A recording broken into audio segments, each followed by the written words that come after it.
Se você tem perdido o sono com o seu negócio por causa de resultados que não estão acontecendo a contento ou de entregas que não estão sendo realizadas para o seu cliente, nesse vídeo nós vamos dar algumas dicas sobre otimização e melhorias de processos.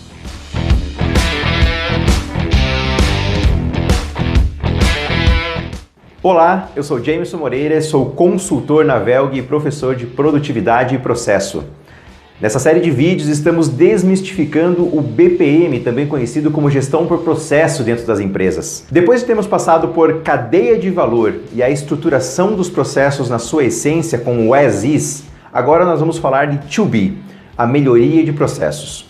Uma vez identificados os gaps, as falhas, os handoffs, nós vamos trabalhar então a sua otimização. Novamente voltamos à prancheta ou ao software de modelagem para redesenhar o processo, trabalhando nos seus pontos de melhoria, propondo formas de fazer com que esse fluxo de processo tenha mais aderência ao seu resultado ou ainda tenha mais flexibilidade e desburocratização.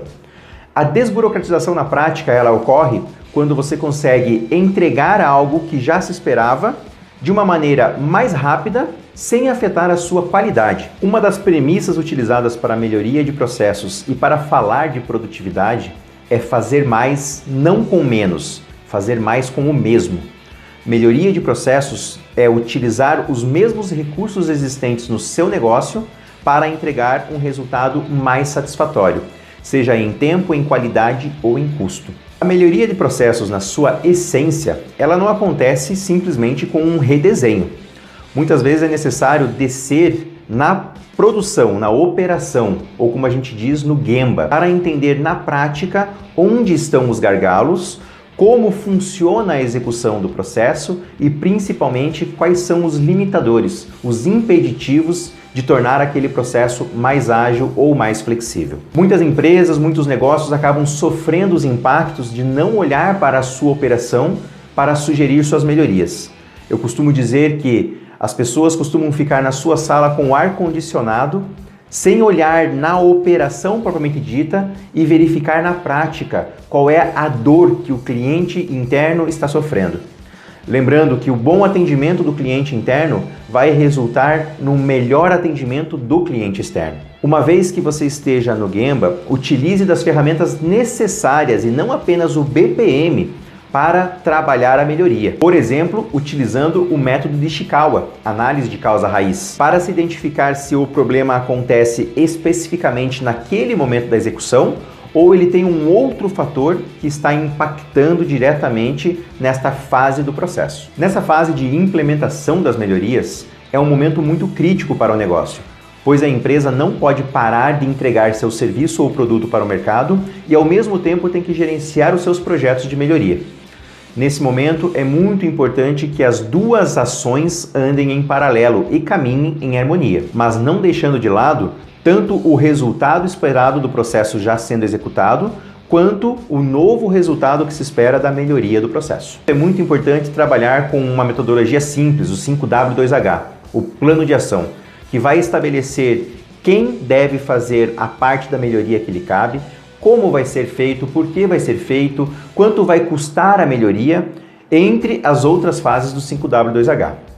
Muito importante dar esse papel e responsabilidade nomeando as pessoas responsáveis para que haja engajamento na implementação. Se for um projeto de curta duração, logicamente as metodologias ágeis de gerenciamento de projeto ajudam você a identificar oportunidades de remelhoria, ou seja, trabalhando em cima da melhoria, você já consegue verificar o que mais pode ser melhorado durante a implementação. Na implementação de melhorias com um tempo mais longo, como por exemplo o desenvolvimento de um sistema informatizado, faz-se necessário o gerenciamento de projetos ponto a ponto, envolvendo os usuários e os operadores da execução do processo na validação do fase a fase, para não chegar ao final de um projeto de implementação de melhoria e descobrir que aquilo que estava sendo desenvolvido não condiz com a realidade ou com a necessidade de melhoria projetado no escopo inicial. Quando se utiliza a tecnologia para melhorar a agilidade de entrega ou a redução de falhas e erros durante a sua execução, Denominamos que robôs acabam executando processos no lugar de humanos, também conhecidos como RPAs. Os robôs ajudam na redução de falhas nesses processos e na agilização do tempo de entrega, mas muitas vezes impactam diretamente no custo da operação, pois tecnologias, dependendo daquela que for optada para ser utilizada no negócio, ela pode se tornar cara para o processo. Uma dica que eu sempre dou para quem está pensando em utilizar RPAs ou robôs para otimização de processos é fazer o cálculo de payback e de ROI, onde você entende o custo do processo pela mão humana e o custo da sua implementação com o robô ou com a sua automatização. Dependendo o tipo de negócio, o segmento ou ainda o resultado que se espera entregar, a automatização tem um fator de compensação. Bom, após essas sugestões e abordagens das possibilidades de melhoria de processos, costumamos dizer dentro dos projetos de consultoria que o ápice da melhoria de processos não é quando você tenta agregar insumos ou recursos na melhoria. O ápice é quando você não tem mais o que tirar do processo. Eu espero ter agregado diretamente na sua vida profissional ou até mesmo no seu negócio. Até mais, galera!